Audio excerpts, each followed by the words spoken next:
우리는 지난 시간까지 성전에 대해서 배웠습니다.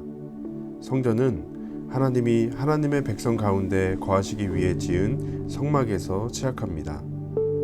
모세를 통해 출애굽한 이스라엘 백성에게 하나님은 아브라함의 언약을 새롭게 하시고 그들과 시내산에서 언약을 맺으셨습니다. 하나님의 말씀과 언약을 잘 지키면 하나님의 백성이 된다는 말에 그들은 모두 예라고 대답했습니다. 하나님은 그들이 지켜야 할 말씀과 법으로 자세한 지침을 모세에게 말씀하셨습니다. 하나님이 그들과 함께 하시기 위한 성막과 기구를 하늘의 모양대로 보여주셔서 그대로 만들었습니다. 이 성막에서 제사장을 통하여 이스라엘 백성은 특별한 희생과 의식에 참여하였습니다. 성막의 구조와 설계, 제사의식의 상징은 무엇을 설명하시기 위한 하나님의 계획이었습니다. 함께 성막을 둘러보겠습니다. 성막의 입구는 동쪽으로, 지성소는 동에서 서쪽으로 향하고 있습니다. 동쪽에서 서쪽으로 향하여 하나님의 임재로 들어갑니다. 성막은 세 곳으로 구분합니다. 바깥들, 성소, 지성소입니다. 성막의 바깥들은 번제단과 물두멍이 있고 성소에는 촛대와 떡상, 분향단이 있으며 에덴 동산에서 화염검으로 지키는 그룹이 그려져 있는 휘장으로 지성소가 구분되어 있습니다. 지성소는 하나님의 영광을 대면하는 곳이며 여호와의 법궤가 있습니다. 성막의 각 공간을 자세히 살펴보면 하나님께로 나아가는 천국을 상징하고 있습니다. 때문에 그곳으로 들어가는 길은 오직 하나입니다. 아름다운 동쪽 성막 입구를 지나 이스라엘 백성은 하나님께 나아가게 되었습니다. 먼저 이스라엘은 번제단을 마주합니다. 이스라엘 백성이 제사를 드리며 자신을 대신해 흠없는 제물의 죽음을 보며 대속을 마주하게 됩니다. 다음은 청동 그릇인 물두멍입니다. 물로 씻어 정결하게 하는 의식을 하는 곳입니다. 제사장들의 씻음과 기름 부음, 제사장 옷을 준비하게 됩니다. 사제들도 손과 발을 씻으며 정결함으로 성소로 나아갑니다. 이제 성소로 들어갑니다. 성소는 보다 더 하나님의 임재에 가까이 나아가는 상징적인 의미를 가집니다. 성막 북쪽에는 빵이 준비된 상에 12개의 빵이 있었고 안식일마다 제사장들이 그 빵을 먹습니다. 성막 남쪽에는 기름과 황금 촛대가 있습니다. 촛대는 아몬드 꽃봉우리와 7개의 가지의 모습이 되어 있습니다. 매일 밤 제사장들이 손질을 하고 램프에 순수한 올리브 기름을 채워 불을 밝혔습니다. 이 불이 성소를 밝히는 유일한 빛입니다. 다음은 분향단입니다. 제사장이 날마다 분향하던 곳으로 아침 저녁으로 지성소 앞 제단에 위치하며 올라가는 향처럼 기도의 중요성을 보여줍니다. 나의 기도가 주의 앞에 분향함과 같이 되며 나의 손드는 것이 저녁 제사같이 되게 하소서. 시편 기자가 고백합니다. 지성소를 가리고 있는 휘장에 수 놓여진 것은 그룹의 형상입니다. 에덴 동산의 생명나무 실과를 화염검으로 지키는 모습처럼 하나님의 임재를 지키는 것입니다. 이제 지성소로 들어갑니다. 하나님의 백성들의 궁극적인 목표는 하나님의 임재 안에 거하며 사는 것입니다. 지성소 중앙에는 하나님의 임재를 상징하는 언약궤가 있고 언약궤 위에는 은혜가 임하는 자리라는 뚜껑 시은좌와 두 그룹이 있습니다. 두 그룹은 날개로 자신을 가리우고 있고 그들의 시선은 언약궤를 향하고 있습니다. 언약궤 안에는 십계명 돌판, 아론의 쌍난 지팡이, 만나를 담은 그릇이 담겨 있습니다. 이 세 가지는 광야 이스라엘 백성들의 죄를 의미하는 것이었습니다. 1년에 단 한 번 속죄일에 대제사장이 지성소에 들어갑니다. 그리고 언약궤 뚜껑에 희생제물의 피를 뿌려 죄를 가리웠습니다. 흠없는 제물의 피를 통해 이스라엘은 긍휼을 얻게 되었습니다. 이스라엘이 하나님께 나아가기 위한 방법으로 성막이 주어졌고 제물이 주어졌고 대제사장이 대표하여 하나님께로 나아갈 수 있었습니다.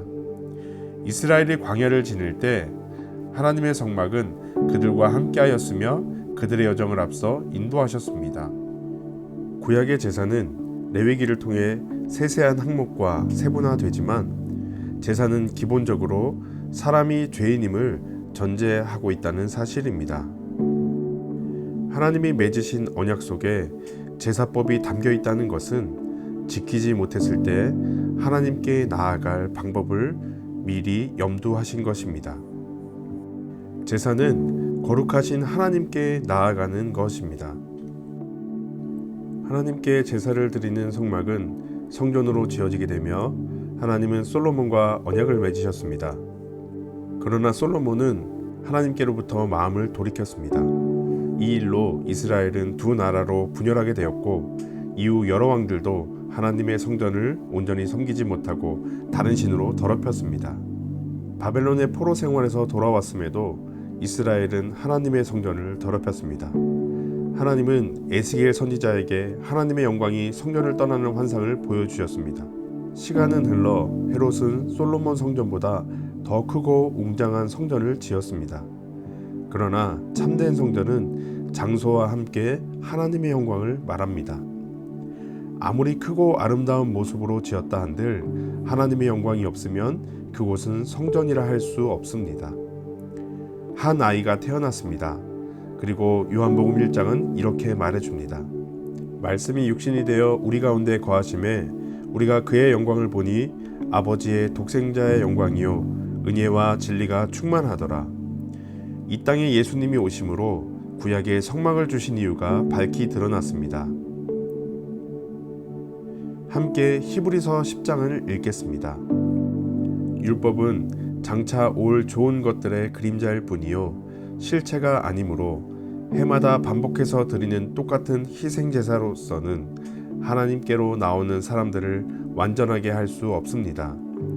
만일 완전하게 할 수 있었더라면 제사를 드리는 사람들이 한번 깨끗하여진 뒤에는 더 이상 죄의식을 가지지 않을 것이고 따라서 제사 드리는 일을 중단하지 않았겠습니까? 그러나 제사에는 해마다 죄를 회상시키는 효력은 있습니다.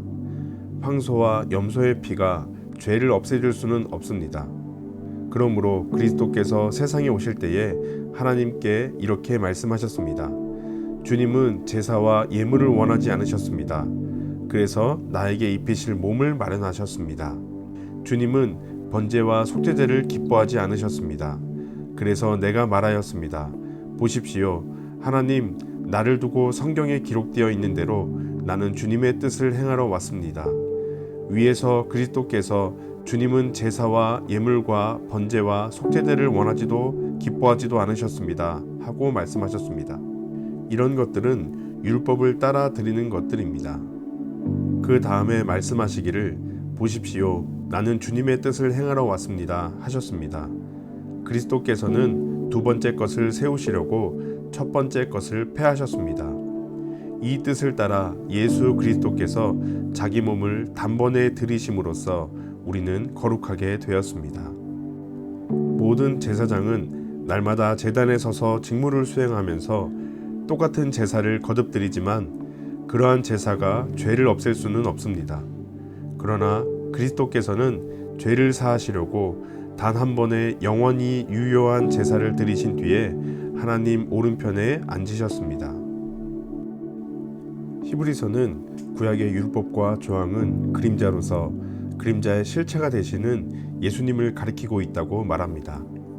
성막으로 들어가는 길이 하나인 이유는 하나님께로 나아가는 길은 오직 하나이기 때문입니다. 예수님은 내가 길이요 라고 말씀하셨습니다. 예수님만이 하나님께로 나아가는 유일한 길입니다. 예수님의 피를 힘입어 우리는 하나님께로 나아갈 담력을 얻게 되었습니다. 참된 어린 양 되신 예수님의 단번의 피로 우리는 하나님께 가까이 나아갑니다.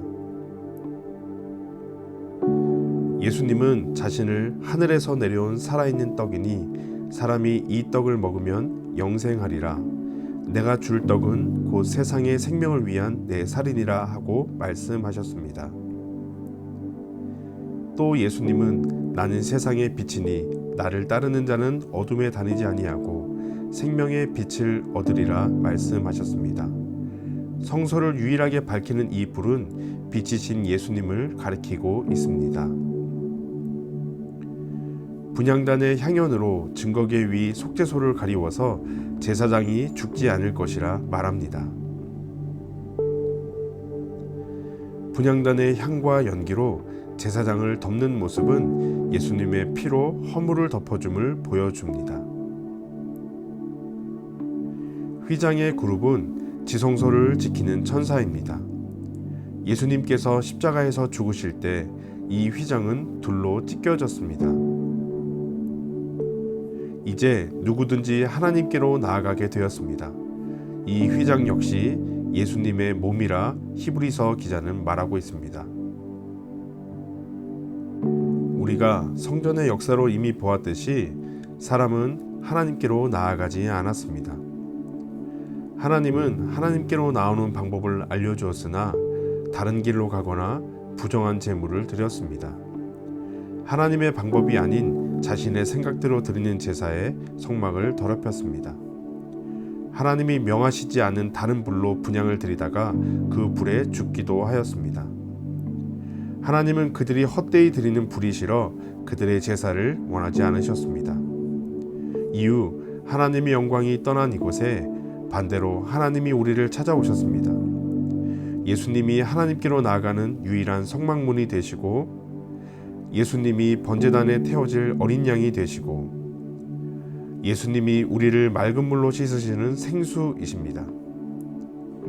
예수님이 참된 떡과 생명의 빛이 되셨습니다. 예수님이 그의 몸인 휘장을 찢어 아버지께 나아가게 하셨습니다. 하나님은 성막, 성전을 넘어 더 이상 특별한 공간이 아닌 예수님을 믿는 사람들의 마음을 처소로 삼으셨습니다. 예수님을 믿는 사람이 하나님의 거하시는 성전이 된 것입니다. 하나님의 성전이 된 성도들에게 히브리서 저자는 이렇게 말해줍니다. 함께 봉독합니다.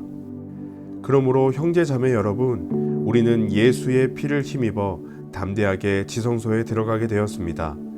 예수께서는 휘장을 뚫고 우리에게 새로운 살 길을 열어주셨습니다. 그런데 그 휘장은 곧 그의 육체입니다. 그리고 우리에게는 하나님의 집을 다스리시는 위대한 제사장이 계십니다.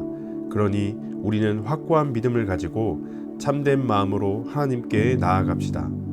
우리는 마음에다 예수의 피를 뿌려서 죄책감에서 벗어나고 맑은 물로 몸을 깨끗이 씻었습니다. 또 우리에게 약속하신 분은 신실하시니 우리는 흔들리지 말고 우리가 고백하는 그 소망을 굳게 지킵시다. 그리고 서로 마음을 써서 사랑과 선한 일을 하도록 격려합시다. 어떤 사람들의 습관처럼 우리는 모이기를 그만하지 말고 서로 격려하여 그날이 가까워 오는 것을 볼수록 더욱 힘써 모입시다. 예수님을 믿어 교회된 성도는 구약의 제사와 같이 예배를 드리는 것이 아닙니다. 하나님은 더 이상 특별한 장소, 공간에만 계시지 않습니다. 예배당뿐만 아니라 학교, 직장, 가정, 어느 곳에나 하나님은 믿는 자들을 성전으로 삼고 온전한 성전으로 지어가시며 함께 하십니다. 때문에 어디서나 우리는 예수님의 단번에 죽으심을 통해 영원히 하나님과 화목하게 하신 예수님의 구원을 노래합니다. 비록 세상의 가치와 기준에는 못 미치는 모습일지 몰라도 하나님은 우리를 외모로 취하시는 분이 아닙니다. 함께 서로를 격려하고 위로하며 예수님이 다시 오심을 기다리며 예수님이 나를 사랑하신 것처럼 서로 사랑하며 살아가는 것입니다.